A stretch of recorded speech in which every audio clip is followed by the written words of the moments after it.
Troy Medium. Thanks for watching another episode of Ask Jason.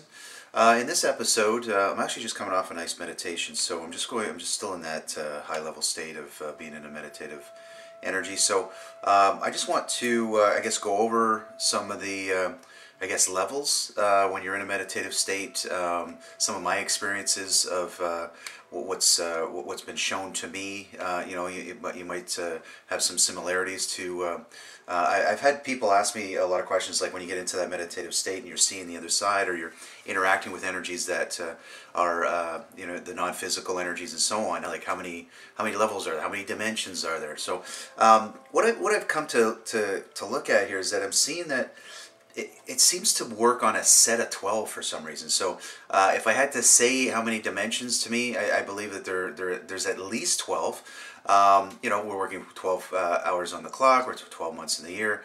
The 12, even with the Jesus story, if you research some of that, that's that 12 around one. That's that 12 energies, 12 aspects of you.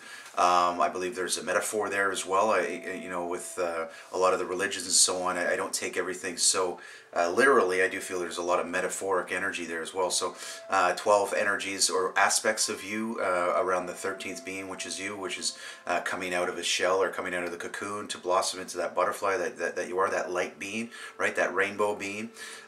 So what you're really doing is it's like you're traveling up a spiral. Now, when I was a kid, I would sit in my bed sometimes, I'd close my eyes, and I could feel this energy. I would actually spin. I could feel the energy spinning. So I was very young at the time. I didn't realize what it was. And as I started to develop this stuff, I started to recall. I was like, man, I used to do that as a kid.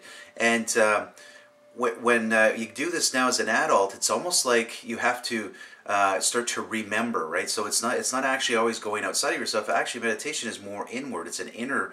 We always think we got to go up high or out, right? So it's going in. It's almost like a inversion, right? So there's a lot of things, like even with Dan Winter's got a lot of great stuff out there with the toroid energy, right? And the even when you come out of the body, and that's why I talk about a lot of the stuff with clearing, even clearing a lot of the programs, getting rid of all that programming, the religious aspects, because when you do come out of the body, right? So we always think that we're this physical form, that you're actually a stream of energy. You're actually a line, a life stream of energy, and that's going to come out, and it's going to gravitate, and it's going to get pulled, because we're electromagnetic beings, and it's going to pull to the same frequency that you're matching at that time. So it's really good to do a lot of your work here now, so that you actually you get pulled into the next level, right? So let's just say, I'm not saying this is for sure, but let's just say that there are 12 levels to this. Okay, so the way that I've set it up is basically, so if we're in a cube, so there's been some talk about the cube energy. So we've got, say, 12 layers to it, and we're basically the energy of the physical bodies on the 3rd level. And I do believe that the cube is split as well, so you've also got the dualistic energy, so you've got the good and the bad, right? So even as you start to travel up this cube, we've got the ego energy, which is still running through both sides. The 12th energy, and then you get into the other frequencies, the other energy layers. Okay, I do believe that, or this is just another concept, that this actual cube is been replicated within the cube.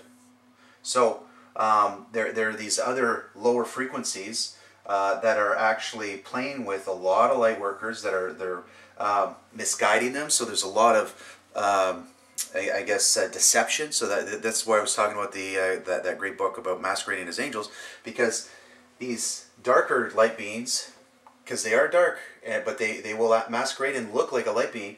They actually play within you. So what they'll do is they're trying to lock you in or trap you in to stay at a certain frequency, so that you don't exit the cube. They don't want you leaving the containment, because this is where everybody's playing and everybody's having a good time. But when you start to get into these higher levels, it's almost as if when you're coming out of the body, the energy is going to spiral. So you start to have this spiraling effect, and basically on what the energy that you're matching is on which side of the cube you're going to play.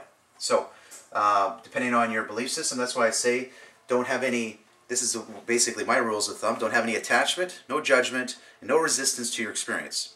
That pertains to everything. So have no attachment to an ascended master. Have no attachment to archangels. Have no attachment to angels. Have no attachment to...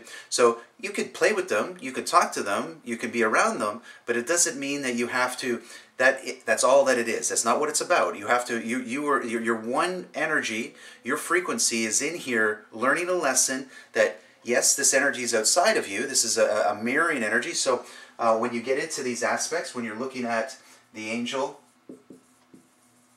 and the demon, or the daemon, the demon energy, or these lower frequencies, what they do is that they are on the 12th dimension as well. There is a 12th aspect of that. There's a lot of King Solomon stuff if you wanted to research some of the information on him when he was actually invoking these energies, that he would actually have to invoke, if he wanted to invoke the lower aspect, the counterpart he had to invoke as well in order to control that energy.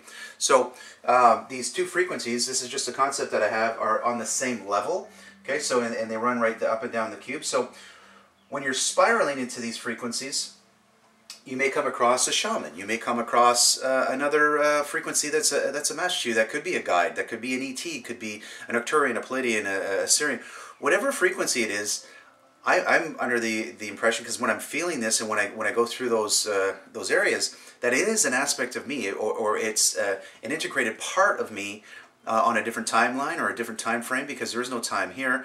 You're entering into timelessness, formlessness. Okay, so the only area that time is existing is on the third, right? So we've got time here. So going up through these levels, it does take some time. It's it's not just going to happen overnight. Now, depending on your life plan and why you incarnated at this time, you may not have a lot of this programming. A lot of star kids, a lot of crystal kids, and so on don't have a lot of this pre-programming. So they actually are pulling through a lot of this into the third dimension. And they're starting to see things. They're starting to see their Arcturian selves or Pleiadian selves or their feeling frequencies. They're talking in light languages. They're talking in different languages that don't even exist on the planet. They're actually integrating a lot of this energy. There's a lot of kids out in China where they're actually putting their hands through walls, or they're actually doing a lot of stuff with their intuitive abilities, where they're moving objects and telekinesis and so on. So they're integrating these other aspects of who they are, which is basically the 12th aspect around the one, right? So we've got the 12 different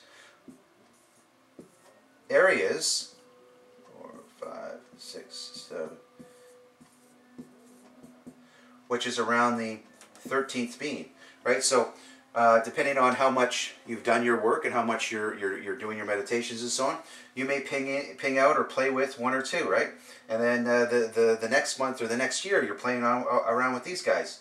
And then I can tell you with when I started to do a lot of the seeking stuff, and that's why I caution a lot of people when you get into these seeker modes, that you don't want to have attachment into the stuff that you're looking at. You just want to be an observer. You want to be able to take what you need and just leave the rest. And then it may not pertain to you now, and maybe at a certain stage where you start to develop a little bit more, it may start to make sense. So then you'll start to integrate into another aspect, right?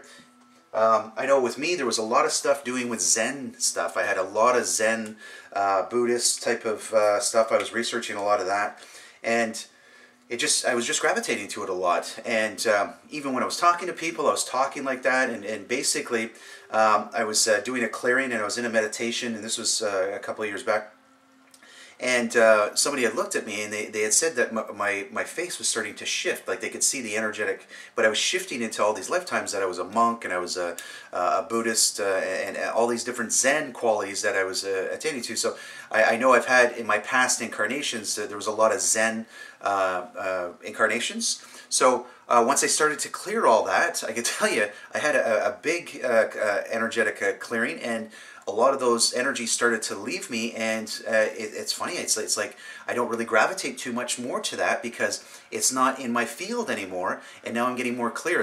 I'm releasing a lot of this debris. Now, it does help and assist you to get to the next level, and I believe in my life plan, I said, okay, I still want to keep that next to me, because I know the last lifetime it helped me out, so I wanted to keep those virtues and the stuff that I learned in those lifetimes. So, and I know in this lifetime it's all about clearing, clear, clear, clear. You're never fully cleared. If you were, then you wouldn't be here. So the reason why you're here is to, you know, we keep talking about ascension and so on, and to me, it's just basically awakening. You're awakening to your multidimensional self. You're awakening to the cube. You're actually awakening to the game. You're awakening to the actual control factors, which are locking, right? This is what they're doing in here, is actually squaring the circle. So they're locking and they're trapping light. You're a light being. So they're using techniques and different high-level magic and so on to be able to control the frequency within the body.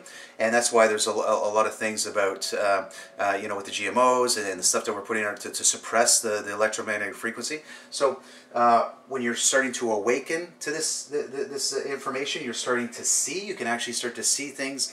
A lot of synchronicity is going to start to happen. You're going to even see things in music. There's a lot of stuff where, like even music, you can actually see some of the wording, the repetitiveness on how it's starting to. It's like a program, right? They're constantly docking, right? I've talked about this in other episodes. Docking within the ears, docking within the eyes. So when you're interacting with the frequency, especially in a meditative state, it's very good to be grounded. You know, you can use crystals to get up into these different higher levels and so on. Within each of these different frequencies or these different layers, there are, to me, it's like rooms or chamber rooms or areas of interest that you can actually go into. There's libraries, there's you know, teaching rooms, that type of thing. And you basically, once you get into those states, you just sit. It's really good to have a recorder because you can talk when you're in a meditative state too. It's not really good to just pass out, you know, get into a trance and so on. I can tell you an example of what happened with me when I first started doing this. Is back in the day when I was more like a child at this. You know, I was still in my 30s and so on, but I was with a buddy of mine, and we were. His house is very active. He's got a lot of portals and vortexes and so on. So we're just sitting in there, and we started to get into a meditative state. And I was in this, you know, I don't need to protect myself. I don't need to. I'm the ultimate being. I'm good. I'm fine. Let's just get into this and start playing. So I ended up getting into that state. But what happened is that I went from here, which is from 3D, and I shot right up all the way up to this aspect really quickly. And I can tell you this: when you get into these higher levels, the room becomes very cold. My body was shaking like crazy. My legs were, I was actually sitting down, so it felt like a big anchored energy that was holding me and grounding me down. And when I had touched this other aspect of me, it was, to me, it was very bright. And when I came back, it was like an elastic band had been pulled, and then it shot back down. And when I came back into my body, it was too fast. And I basically, I was all discombobulated. I actually felt like I was drunk or high, and he took me outside. This is just my buddy I was working with at the time. He was a healer. So I'm outside, and I had to put my feet in the grass, but even the sun, I couldn't even look at the sun. The sun was actually throwing me off. I couldn't get grounded, so I was using crystals. Shungite's a very good crystal. If you ever get yourself in that situation, I wouldn't recommend it to anybody. But I was actually messed up for 4 weeks. You know, even speech, I was like talking, I couldn't really, you know, I was all over the place. So that is just a caution for you guys to know that you got to do this in increments. You can't just take off. You know, I know it was a learning lesson for me at the time, because everything is basically to keep you going into the next direction. But you know, baby steps. You know, shoot me an email. Let me know how you're doing. You know, if you need some more direction on that. But you really want to be doing some of those high level stuff with a partner. You don't want to be just taking off like that. A lot of things we do in our sleep too. But when you're doing this. These jumps, I basically call it jumping the gate or jumping the portals. But that's it for this one. So I'm going to leave you guys with this, and we're going to start up with another one next week. But I thank you again for listening to Ask Jason.